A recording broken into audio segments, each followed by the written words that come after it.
Though 2020 has been a year everyone would like to forget, it has been a remarkable one nonetheless on the camera front. Welcome to the Camera Universe. This is Winzy, and today we're going to recap and summarize all the new cameras that were launched in 2020.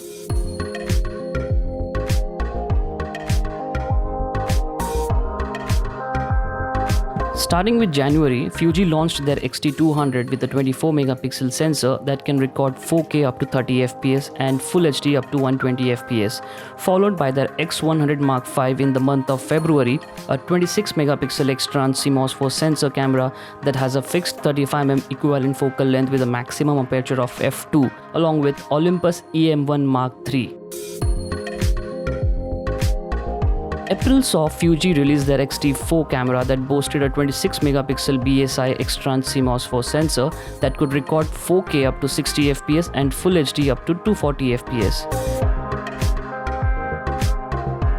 In the same month, Canon released their EOS C300 Mark III, a Super 35mm CMOS dual gain output sensor cinema camera. Month of May and June were a lull, with only Panasonic launching their DC G100K, a 20 megapixel micro four thirds camera.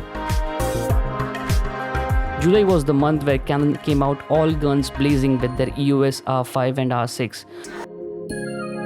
a 45 and 20 megapixel camera respectively. R5 can record 4K up to 120 fps and 8K up to 30 fps. R6 can record up to 4K 60 fps and Full HD 120 fps. While the limelight was on Canon for their R5s and R6, Leica also launched their M10R rangefinder type mirrorless camera with a full-frame 41 megapixel CMOS sensor. It's a still-only camera that completes the Leica M10 family. Month of August saw Sony release their ZV-1, an RX100 successor in a true sense with a 20 megapixel 1-inch Type X More RS sensor that can record 4K with S-Log and HLG capabilities with an amazing built-in ND filter plus 250 fps recording mode. This is the first time Sony introduced a vari-angle LCD monitor in any of their lineup, making it a brilliant vlogging camera. By the way, on the channel, 2 more videos on ZV-1 will be coming soon. First, understanding the menu. Second, first impression on ZV-1 along with how we captured cinematic B-roll. And if you guys have not seen the video yet, link is here in the bio. In August, Olympus also released their EM10 Mark IV Micro Four Third camera, but their acquisition by the Japan industrial partner JIP was a news whose repercussions are yet to be seen. September saw Canon release their EOS C70 Cinema Line camera with a 4K Super 35mm CMOS dual gain output sensor. It fulfills almost all the video needs of a base cinema Canon camera with 4K 120 fps, 422 10-bit internally with RF mount. Panasonic also launched their full-frame Lumix DC-S5 camera with a 24 megapixel CMOS dual native ISO sensor, though it can only record 4K up to 60 fps. Another camera that was launched and well received was GoPro Hero 9, an action camera with a 20 megapixel 1x2.3 inch sensor that can record up to 5K 30 fps and 4K 60 fps in all shooting modes. The biggest month of the year in terms of the camera launch and release has been the October. Starting with the biggest and the most anticipated, Sony launched their A7S III, a truly well-deserved A7S II successor. It boasts of a 12 megapixel BSI XMOS sensor that can record 4K up to 120 fps, 10-bit 422 internally, and has a vari-angle LCD monitor.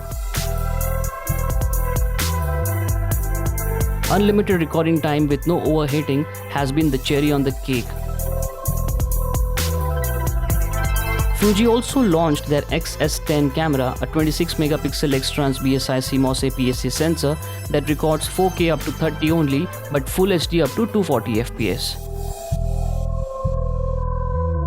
Panasonic silently launched their Lumix DC BGH1, a mouthful name for a 10 megapixel 4/3 camera that actually records 4K up to 60 fps. Nikon in the same month launched their Z6 and Z7 Mark II.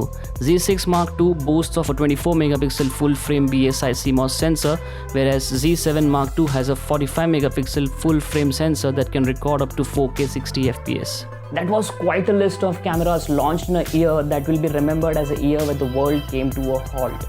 Coming 2021, we hope to see the camera world bring in more innovations.